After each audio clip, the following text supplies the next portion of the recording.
Hi, folks. This is Don Meisner with the North Country Fishing Report. You know, when I come on here to talk to you, I don't want you folks to think that I believe that I have all the answers or that I'm always right about things. Sometimes I might be wrong. Sometimes I don't know. But I want you to always know that I'm trying to tell you the truth, because I think the gift that I have to be able to share some of the things in my life that have meant so much with you, and that hope that it might make some kind of positive difference in your day, in the year, or maybe even more profoundly in your life, that's what keeps me doing this. But I want to go back in time again and tell you what I think made fishing mean so much to me, and that's going back to my childhood, when most of the time when I was out on the water, I was alone, and I was taking things in, and I was I guess, forming the rest of my life, if I did but know it then. And one of the things I was thinking about this morning before I came on air was digging worms. Now, back when I was a kid, you used live bait most of the time, and I loved using live bait.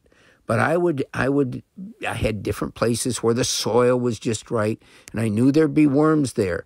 But here's what I really wanted to talk about: the difference in different worms and how it seemed to make a difference in catching fish.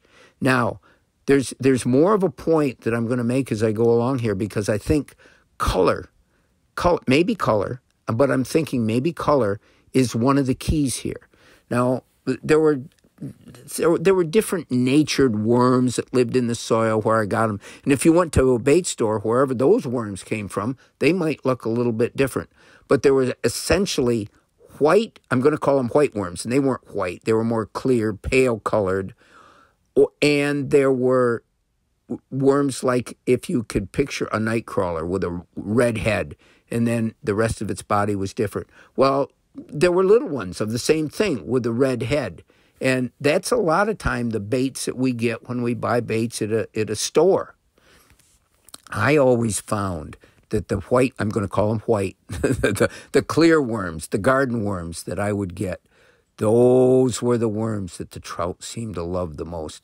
And I'm not kidding. It really seemed to make a difference, because whatever I was able to dig up is what I would use, and sometimes I only had the other ones. But if I had both, my choice was always those little white garden worms that I thought would work. Well, I didn't just think it. I'd catch more fish on them.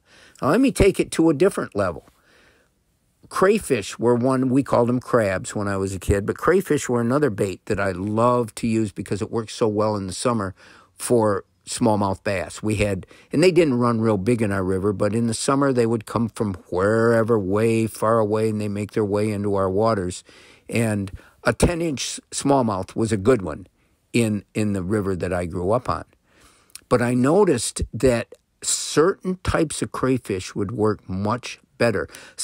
If I could catch one with a soft shell, in other words, crayfish go through the same type of evolution as deer do with their antlers, and at certain times their shells are really hard, and then they go through a period of time where their shells become very soft. That makes them very vulnerable, because their shells are what protect them. So when I was able to catch crayfish that were very soft, and they had a little bit different coloration, sometimes they would become almost orange, and woo, would these ever work, the orange ones. But I think the thing that I wanted to express here is the fish knew this. The fish knew that if the color was just right, they knew that crayfish had a soft shell, and they would gobble those up so fast. If I had some soft-shelled ones that were really soft, I was guaranteed that I would catch bass. I was guaranteed, because those bass would know it so quickly. And if you had ones that were darker color, like almost black, they knew those shells were going to be really hard, and they wouldn't hit them near as readily. My point is that the colors really made a huge difference. It was the same thing when I was able to catch salamanders, and they would mostly be found in waters that were from springs where the water was colder, and I could find them under the banks or under rocks as well. Not often. There wasn't a bait that I had the opportunity to use a lot, but whenever I did, they were deadly. Now, this is both for trout and bass, but the color of the salamander made a big difference. And the orangish ones, oh boy, did they love them. And it was the same thing with frogs, with grasshoppers. The coloration always seemed to make a difference. In certain colors, the fish really hit. Not because they loved the look of colors, but they knew that that variation in color meant a variation in flavor, in texture, whatever it was that made them love a meal of a certain type of color. Colors weren't bright. None of these natural colors in nature, with the exception maybe of the orangish salamanders, were very bright. They're subtle because any of these foods had to blend in if they were going to survive. But it's something that I wanted to talk about. And don't ask me why, but I think it's another thing about fishing that's important. And you can learn your lessons from all different type of topics. Until next time, folks, this is Don Meisner with the North Country Fishing Report.